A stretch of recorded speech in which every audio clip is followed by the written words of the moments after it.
बिस्मिल्लाह इन्नल हम्दुलिल्लाह नहमदुहु व नस्तईनुहु व नस्तगफिरुह व नऊज़ु बिल्लाहि मिन शुरूरि अनफुसिना व मिन सय्यिआति अमालिना मन यहदिहिल्लाहु फला मुदिल्ल लहु व मन युद्लिल फला हादिय लहु व अशहदु अल्ला इलाहा इल्लल्लाहु वहदहु ला शरीका लहु व अशहदु अन्ना मुहम्मदन अब्दुहु व रसूलुहु अम्मा बाद फ़इन्न खैरुल हदीसि किताबुल्लाह व खैरुल हदी हदीउ मुहम्मदिन सल्लल्लाहु अलैहि वसल्लम व शर्रुल उमूरि मुहदसातुहा व कुल्लु मुहदसातिन बिदअह व कुल्लु बिदअतिन दलाला व कुल्लु दलालातिन फिन्नार। আসসালামু আলাইকুম ওয়া রাহমাতুল্লাহি ওয়া বারাকাতুহু। আমরা যে বইটা ধরে পড়তেছি সেটার তৃতীয় অধ্যায় সেটার প্রায় শেষে। আমরা উপসংহারটা গতদিন করতে পারতাম, তাড়াহুড়া হয়তো একটু ইচ্ছা করেই বাদ রাখছি, কারণ এই উপসংহারটা খুব কঠিন। সত্য কিছু কথা আছে উপসংহারে। এই উপসংহারটা খুব কঠিন, সত্য কিছু কথা আছে, যে কথাগুলো আমাদের রিয়েলাইজ করা উচিত বা অনুধাবন করা উচিত, এবং কথাগুলো আমি লাইন বাই লাইন পড়তে চাই এবং আলোচনা করতে চাই। এই বইটায় চ্যাপ্টারগুলো যেভাবে সাজিয়েছেন তারা, সেটা হচ্ছে পূর্বকথা, গ্লসারি, ভূমিকা, এরকম একটা বইয়ের প্রয়োজনীয়তা। এগুলা আসলে সবই প্রিফেস বা ভূমিকা বা ইন্ট্রোডাকশনের পর্যায়ে আসে। চ্যাপ্টার যখন শুরু করছেন তখন প্রথম চ্যাপ্টারটা ছিল সুন্নাহ ও হাদিস, এই শব্দগুলির অর্থ। দ্বিতীয় অধ্যায়টা ছিল দলিল হিসাবে সুন্নাহর মর্যাদা ও গুরুত্ব, প্রতিষ্ঠায় প্রমাণসমূহ। এইটাই এই বইয়ের প্রাণ বা সেন্ট্রাল বক্তব্য, এবং এই জন্য সবচেয়ে ইম্পর্ট্যান্ট। আমরা অনেক ডিটেলস পড়াশোনা করছি এই ব্যাপার, এই চ্যাপ্টারটাতে ব্যাপারগুলো, খুঁটিনাটি ব্যাপারগুলো আমরা খুব ডিটেলসে পড়াশোনা করার চেষ্টা করছি। এই জন্য যেটা বললাম, যেটা বইয়ের প্রাণ বা এটাই মেইন বক্তব্য বইয়ের। এটা 60 পৃষ্ঠা থেকে শুরু হয়েছিল এবং 141 পৃষ্ঠায় এসে শেষ হচ্ছে। তাহলে প্রায় 80 পৃষ্ঠা জুড়ে আছে এই চ্যাপ্টারটা, সেকেন্ড চ্যাপ্টারটা। তারপরের চ্যাপ্টারগুলো হচ্ছে, এমনি বলে রাখি আগে, যাতে আপনাদের একটু ওরিয়েন্টেশন থাকে বা একটু মাইন্ডসেট থাকে। তৃতীয় অধ্যায়টা হচ্ছে রাসূলের ভূমিকা সমূহ, অর্থাৎ রাসূল সাল্লাল্লাহু আলাইহি ওয়াসাল্লামের কি ভূমিকা ছিল। সেখানে অনেক কিছু আসবে, যাই হোক। যেমন ধরেন, কোরআন ব্যাখ্যাকারী একটা ভূমিকা তার, এক স্বনির্ভর আইনের উৎস হিসেবে রাসূলের ভূমিকা। মানে আমরা বলি যে শরিয়ার দুইটা উৎস, একটা হচ্ছে কোরআন, একটা হচ্ছে সুন্নাহ, একটা হচ্ছে ডুয়েল সোর্স আর কি শরিয়াত, কোরআন এবং সুন্নাহ, বা কোরআন এবং রাসূল সাল্লাল্লাহু আলাইহি ওয়াসাল্লাম। আল্লাহ রাসূল বললেও কোনো অর্ডার করলে কিছু একটা ফরজ হয়, কোরআন অর্ডার করলেও ফরজ হয়। মানে এই মাইন্ডসেটটা খুব জরুরি আহলুস সুন্নাহ ওয়াল জামার আকীদা মানহাজের সাথে অ্যালাইন্ড হইতে হইলে। তো তৃতীয় অধ্যায়ে আমরা এটা পড়বো, এখনো পড়ি নাই, দ্বিতীয় অধ্যায় শেষে আছি আমরা। চতুর্থ অধ্যায়টা হচ্ছে আপনার সুন্নাহর মর্যাদা বনাম কোরআন। মানে কোরআনের সাথে সুন্নাহর, আমরা আগেই বলছি, হরিজন্টাল লাইনে, এক্সিসে বা হাইটে, একই হাইটে থাকবে যখন লেজিসলেশনের ব্যাপার আসবে, কিন্তু যখন তেলাওয়াত বা পড়ার ব্যাপার আসবে, সেই সাথে সোয়াবের বা মর্যাদার ব্যাপার আসবে, তখন ভার্টিক্যাল এক্সিসে থাকবে। অবশ্যই কোরআন এর সাথে আর কোনো কিছু তুলনীয় না। সুন্নাহ তার বা হাদিস তার পরে আসবে। হাদিসের প্রতিটি অক্ষর পড়লে কোনো সোয়াবের কথা কোথাও উল্লেখিত নাই, কিন্তু কোরআনের প্রতিটি অক্ষরের জন্য সোয়াবের কথা উল্লেখিত আছে। এগুলো আমরা আগে আলোচনা করছি। পঞ্চম অধ্যায় হচ্ছে আল্লাহ কর্তৃক সুন্নাহর সংরক্ষণ। আল্লাহ শুধু কি কোরআন সংরক্ষণ করবেন বলছেন? যেভাবে আমরা দেখি যে সূরা হিজর 15 নম্বর সূরা 9 নম্বর আয়াতে আল্লাহ বলছেন যে কোরআন সংরক্ষণ করবেন। সুন্নাহর বেলায় কি একই কথা প্রযোজ্য? এটা নিয়ে একটু পড়াশোনা আছে। আর আমরা দেখব যে হাদিসের যে হাদিস হচ্ছে হিস্টোরিক্যাল মেথোডোলজি বা ইতিহাস প্রিজার্ভ করার যত পদ্ধতি আছে তার ভিতরে সর্বশ্রেষ্ঠ। এটা নিয়ে আমরা আগে কথা বলছি, পরে আরো কথা হবে, এই বইতে আসবে। তো সেই হিসাবে এগুলা কে মানুষকে শিক্ষা দিচ্ছে? আল্লাহ দিচ্ছেন মানুষকে শিক্ষা, আল্লাহ ব্যবস্থা করছেন যেন সুন্নাহ সংরক্ষিত থাকে। তারপরটা হচ্ছে বা ভেজাল থেকে সুন্নাহকে আলাদা করা যায়, সেই সুন্নাহকে। ষষ্ঠ অধ্যায় হচ্ছে যে সুন্নাহ প্রত্যাখ্যান করে তার বেলায় বিধান। এখানে দেখবেন কোরআন অনলি, বা আজকাল কি সব আমেরিকা থেকে, কানাডা থেকে ওইখানে লাইসেন্সের সাথে যায় বলে সুন্নাহকে যাচ্ছে তাই জ্ঞান করা অথবা সেটা নিয়ে প্রিচ করা। কোথাকার কোন এক লোক বলতেছে যে নামাজ আসলে 3 রাকাত, দাড়ি রাখার কোনো নাই, হিজাবের নিকাবের কোনো বিধান নাই, মানে এন্ড সো অন। মানে পুরা ইসলামটাকে মানে ডিকনস্ট্রাক্ট করতে চাচ্ছে। আমরা আগেই বলছি যে মিশনারিরা বহু বছর সাধনার পরেও যখন মুসলিমদের কনভার্ট করতে পারে নাই, তখন তারা ঠিক করছিল দুইটা সফট টার্গেট। একটা হচ্ছে সুন্নাত থেকে মুসলিমদেরকে যদি আলাদা করা যায় তাহলে তাদেরকে খ্রিস্টান বানানোর আর কোনো সমস্যা নাই, বা তারা প্রায় খ্রিস্টান হয়েই যাবে তখন। আর একটা হচ্ছে বা ইমান হারায় ফেলবে বা নিজেদের দিন হারায় ফেলবে। আর 2 নম্বরটা হচ্ছে আমাদের মেয়েদেরকে তারা সফট টার্গেট হিসেবে করছে, তাদেরকে কিভাবে নষ্ট করা যায়, ঘর থেকে বাইর করা যায় ইত্যাদি। সপ্তমত হচ্ছে সুন্নার পথই হচ্ছে ইসলামের পথ। সুন্না ইজ ইকুয়াল টু ইসলাম, এটা এস্টাবলিশ করবেন। আর শেষ কথা হচ্ছে মানে একদম উপসংহারে লাস্টে সারা বইয়ের শেষে আবার র্যাপ আপ করবেন আর কি। এইভাবে চ্যাপ্টারগুলো সাজানো হয়েছে। তো গতদিন আমরা যা পড়ছিলাম সেটাতে আমরা একটা জিনিস খুব জোর দিয়ে বলছিলাম, সেটা হচ্ছে যে থিওরিটিক্যালি মনে করেন যে আপনি একটা জিনিসকে সমস্ত জ্ঞান, সমস্ত তাকিক আপনার পক্ষে যেটুকু সম্ভব সেটুকুর পরে আপনি একটা ব্যাপারকে হাদিস মনে করে সেটাকে আমল করছেন।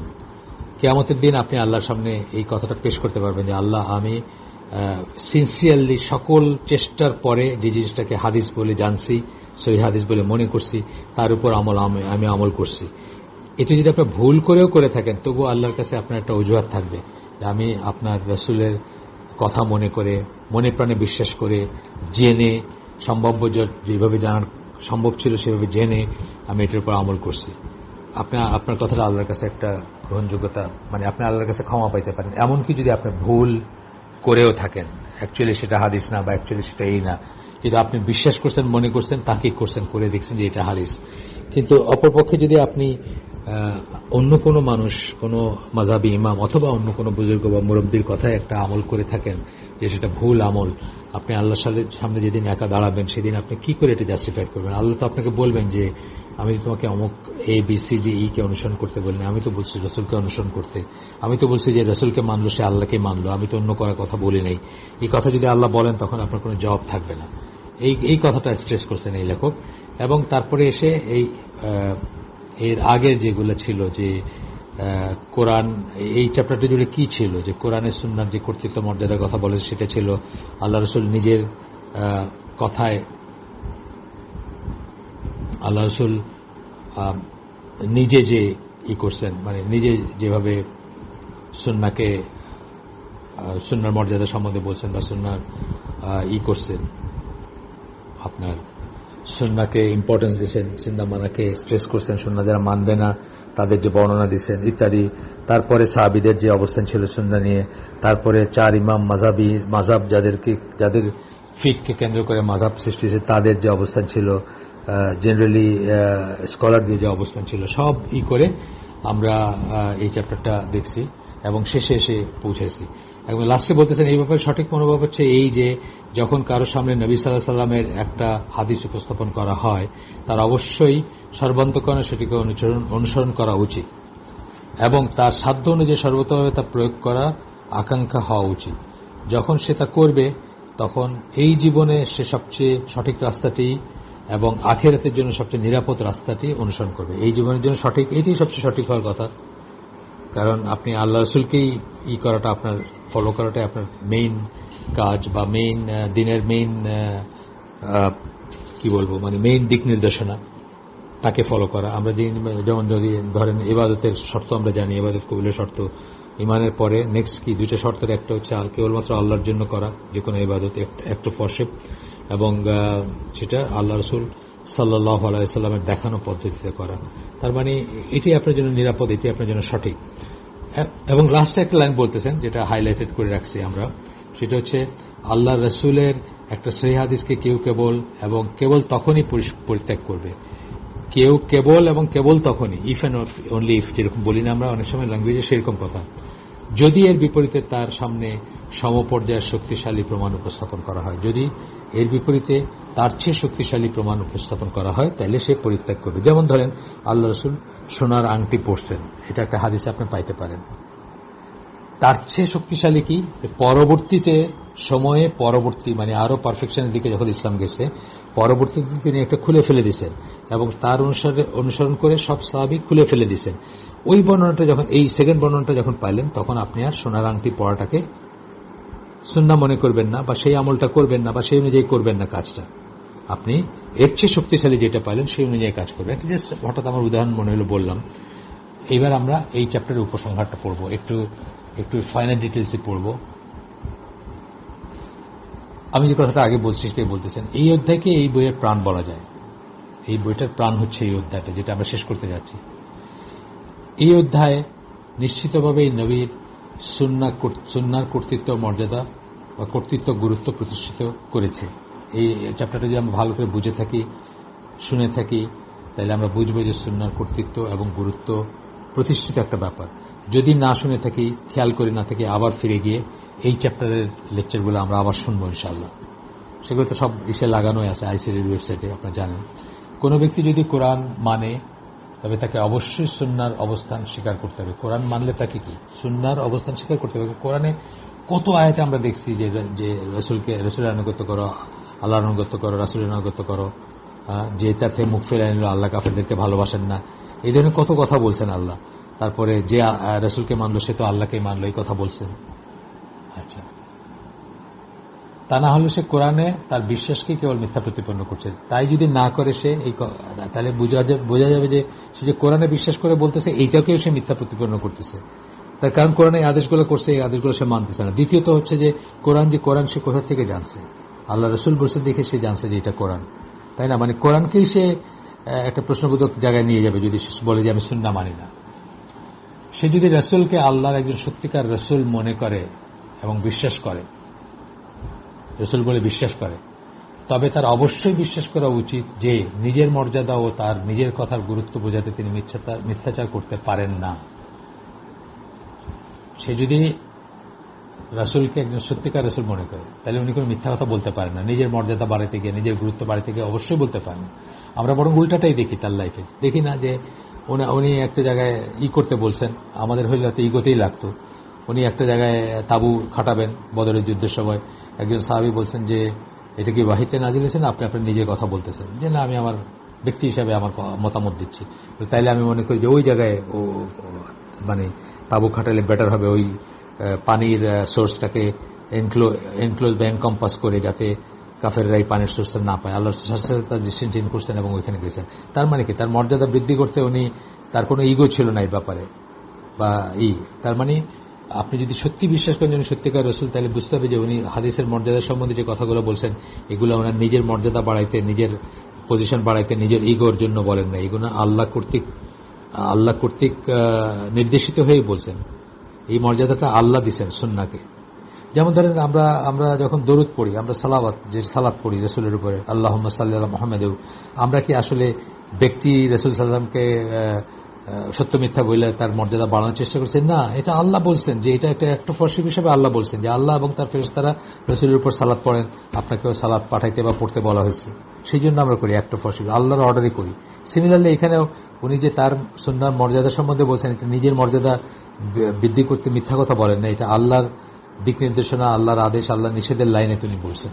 আচ্ছা, তার নিজের কথা আবারও সুন্নাহর গুরুত্ব এবং মর্যাদা ব্যক্ত করে। কোরআনের পরে আমরা দেখলাম রসুলও তার বলতেছেন, কেউ যদি আল্লাহর দয়া ও করুণায় বিশ্বাস করে, তবে সেটা বিশ্বাস করবে না যে যদি নবীকে বিশদভাবে অনুসরণ করাটা সঠিক ব্যাপার না হতো, যদি আল্লাহ তো ইমপারফেক্ট করে দিয়েছেন আমাদের দিনকে, এই দিনের ভিতর নবীকে অনুসরণ করা, নবীর সুন্নাহ অনুসরণ করাটা যদি সঠিক ব্যাপার না হয়তো, আল্লাহ তাহলে বলে দিতেন যে নবীর প্রতি তোমাদের কোনো আনুগত্য নাই, নবীরই মানতে হবে। যেভাবে বাবা মার ব্যাপারে বলছেন, বাবা মার পজিশন খুব বড় আমাদের লাইফে। কি বলছেন যে বাবা মা যদি আল্লাহ এবং আল্লাহর মানে দিনের বিরুদ্ধে বা আল্লাহর বিরুদ্ধে বা আল্লাহর নিয়ম কানুন, আল্লাহর বিধিবিধান বা এসব বিরুদ্ধে কোনো কথা বলেন, তাহলে সেটা আমাদের জন্য সুবিধার জন্য, সেটা মানতে আমরা বাধ্য না, কিন্তু তাদের সাথে ভালো ব্যবহার করতে হবে। একই কথা উনি বলে দিতেন যে নবীর কথা শুনতে তোমরা বাধ্য না, কিন্তু নবীর উপর সালাত পড়বো বা কিছু একটা কথার কথা। এটা যদি আল্লাহর ডিজায়ার না হইতো যে আমরা নবীকেই করতাম, আল্লাহ সেটা বলে দিতেন। আল্লাহ তো আমাদের পাস্ট প্রেজেন্ট ফিউচার জানেন। তবে আল্লাহ তাদের সে ব্যাপারে ইঙ্গিত না দিয়ে তাদেরকে তা করে যাবার অনুমতি মানে দিতেন না। আল্লাহ বিশেষভাবে অনুসরণ করাটা সঠিক ব্যাপার না হতো, তবে আল্লাহ তাদের সে ব্যাপারে কোনো ইঙ্গিত না দিয়ে তাদেরকে তা করে যাবার অনুমতি দিতেন না। সোজা কথা, দিতেন না। আবার পরে আমি এই জায়গাটা, কেউ যদি আল্লাহর দয়া করুণা বিশ্বাস করে, তবে সেটা বিশ্বাস করবে না যে যদি নবীকে বিশেষভাবে অনুসরণ করাটা সঠিক ব্যাপার না হতো, তবে আল্লাহ তাদের সেই ব্যাপারে কোনো ইঙ্গিত না দিয়ে তা তাদেরকে করে যাবার অনুমতি দিতেন, অর্থাৎ উল্টাটা আর কি, মানে অনুমতি দিতেন না যদি ব্যাপারটা সঠিক না হইতো।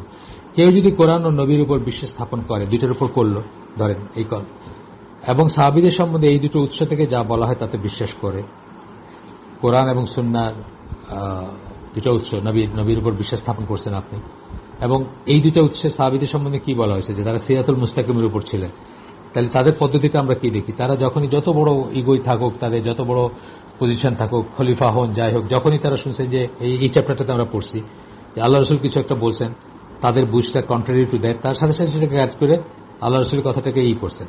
ওমর রাদিয়াল্লাহু আনহু, উসমান রাদিয়াল্লাহু আনহু বা অন্যান্য সাহাবীদের ব্যাপারে আমরা দেখছি যে তাদের লাইনটা সেটা ছিল। ইমরান বিন হুসেন, তার ব্যাপারে দেখছি, বা অন্যান্য। তথাপি সাহাবীরা নিজেরাই কোরআন ও সুন্নাহকে সবকিছুর উপরে স্থান দিয়েছেন। নবীর সুন্নাহর প্রতি তাদের আনুগত্য ছিল দ্বিধাদ্বন্দ্বের ঊর্ধ্বে। এই ব্যাপারে তাদের কোনো মতবিরোধ ছিল না। নবীর সুন্নাহ যে মানতেই হবে বা এটা যে তাদের জন্য অবশ্য করণীয়, ইন জেনারেল কথা বলতেছি আমি, একটা পার্টিকুলার সুন্নাহকে ছেড়েছি সেটা কথা এখানে আসতেছে না। এছাড়া যদি চার ইমাম সহ পরবর্তী সময় স্কলারদের উপর কোনো আস্থা জ্ঞাপন করে কেউ, যদি ধরেন এইগুলো গেল, তাহলে দেখবেন যে তাদেরইও ছিল যে সুন্নাহর একটা দলিল এবং কর্তৃত্ব তাদের কাছে তাদের নিজের মতের উপরে প্রাধান্য পাইতো সবসময়। আমরা দেখছি আগে চার ইমামের কথাই আমরা পড়ছি এখানে। নবী সাল্লাল্লাহু কাছ থেকে সহিহ সনদে যা এসেছে তাদের কেউ তার উপর নিজের মতামত চিন্তা ভাবনাকে স্থান দেননি, এমনকি মেইনস্ট্রিম স্কলাররা না, যাদেরকে আমরা আহলে সুন্নাহ জামাত স্কলার বলি। তারপরে বলতেছেন আসলে সাহাবীদের সময় থেকে নিয়ে তাবেঈদের সময় পর্যন্ত মুসলিম সম্প্রদায় সামগ্রিকভাবে ও সর্বতভাবে সুন্নাহর অবস্থান ও মর্যাদা ব্যাপারে একমত ছিলেন। তাবেঈদের পর্যন্ত কোনো সমস্যা ছিল না, সাহাবীদের সময়, তাবেঈদের সময়। তারপরে কি হলো? আব্দুল্লাহ ইবনে সাবা নামের সেই ইহুদি মুসলিম বেশে মুসলিমদের ভিতরে প্রবেশ করলো, শিয়া এবং খারেজিদের উদ্ভব ঘটল। তারপরে নানা বিষয়ে তখন কি হইতে শুরু করলো, বিতর্ক শুরু হলো, তাই না? নানা বিষয়ে বিতর্ক শুরু হলো, সব ভেজাল ঢুকল দিনের ভিতরে, ফিতনার পরে, গ্রেট ফিতনার পরে। আল্লাহ গোটা মুসলিম সম্প্রদায়কে সবাইকে ভুল করতে দিতেন না। হ্যাঁ, আর বেস্ট জেনারেশন যারা ছিলেন কারা? সাহাবীরা, নেক্সট হচ্ছে তাবেঈরা, তাদেরকে সবাইকে একত্রে ভুল করতে দিতেন না। সুন্নাহর মর্যাদার ব্যাপারে এটা হচ্ছে আরেকটা আলামত। সুন্নাহ যে মর্যাদা সম্পন্ন, সুন্নাহ যে সঠিক, সুন্নাহকে অনুসরণ করা যে সঠিক, এটা হচ্ছে আরেকটা আলামত। কারণ বেস্ট জেনারেশন কারা? সাহাবী, নেক্সট কারা? তাবেঈ। সাহাবী এবং তাবেঈ এই দুটো জেনারেশনকে, বেস্ট জেনারেশনকে সুন্নাহর উপরে ঐক্যমত্যের ভিত্তিতে থাকতে দিতেন না যদি এটা ভুলই হইতো। এই কথা বলতেছেন এখানে। আমরা এই সিদ্ধান্তে পৌঁছতে পারি যে ইসলামী আইনের সুন্নাহ নিশ্চিতভাবে একটা দলিল। এইখানে আসতেছে কনক্লুশনের মেইন কথাটা, সুন্নাহ একটা দলিল ইসলামী আইনে। ঠিক আছে?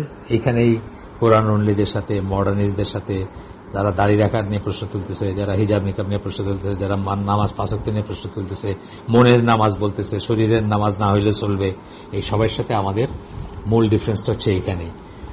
সবাইকে অবশ্যই যার ইবাদত করতে হবে, মানে আল্লাহর কথা বলতেছেন, এবং সকলকে অবশ্যই যার কাছে আত্মসমর্পণ করতে হবে। কার কাছে? আল্লাহর কাছে করতে হবে। সেই এক আল্লাহর আইন ও অনুশাসনের প্রতিফলন হচ্ছে সুন্নাহ। সেই এক আল্লাহর আইন একটা বললেন, একটা অনুশাসন বললেন, অনুশাসন বলে আর নীতিগ্রীতি আরো যেগুলাই আছে, এটা প্রতিফলন হচ্ছে সুন্নাহ। এই জন্য আয়েশা রাদিয়াল্লাহু আনহা বলছেন যে তোমরা কি কোরআন পড়ো নাই? আল্লাহ রসুল সম্বন্ধে যখন জিজ্ঞেস করেছে তার চরিত্র সম্বন্ধে, আল্লাহ রসুল হচ্ছেন ওয়াকিং কোরআন বা লিভিং কোরআন। আচ্ছা, সুতরাং আল্লাহ রসুল সাল্লাল্লাহু আলাইহি ওয়াসাল্লাম যা কিছু সিদ্ধান্ত, আদেশ, বক্তব্য, মানে আল্লাহ রসুল সাল্লাল্লাহু আলাইহি ওয়াসাল্লাম যা কিছু সিদ্ধান্ত, আদেশ, বক্তব্য অথবা অনুশাসন রেখে গেছেন, সিদ্ধান্ত, আদেশ, বক্তব্য, অনুশাসন মানে এক্সটেনশন, ধরেন আর এই করো না, এই করো না, এই করো, আর একটু ফাইনাল ডিটেলস যেগুলো রেখে গেছেন, সেসবের কাছে আত্মসমর্পণ করা, অর্থাৎ সেগুলোকে মেনে নেওয়া। ডাইন হাতে পানি খাওয়া, বা হাতে শয়তান খায়, বিসমিল্লাহ বলে খাবার খাওয়া, আপনার বসে খাওয়া, প্রেফারেবলি বসে পানি পান করবা, বসে পেশাব করবা, যা কিছু সেগুলোকে আত্মসমর্পণ করা এবং সেসবকে মেনে নেওয়া ছাড়া সঠিক বিশ্বাস সম্পন্ন একজন বিশ্বাসীর আর কোনো গত্যন্তর নাই, আর কোনো রাস্তাই নেই, আপনাকে সেগুলো মানতে হবে। আমরা যে শুনলাম তার ভিতরে যা কিছু ভালো শুনলাম, সমস্ত প্রশংসা আল্লাহর, আলহামদুলিল্লাহ। আল্লাহ যেন আমাদেরকে তৌফিক দেন সেগুলোর উপর আমল করার।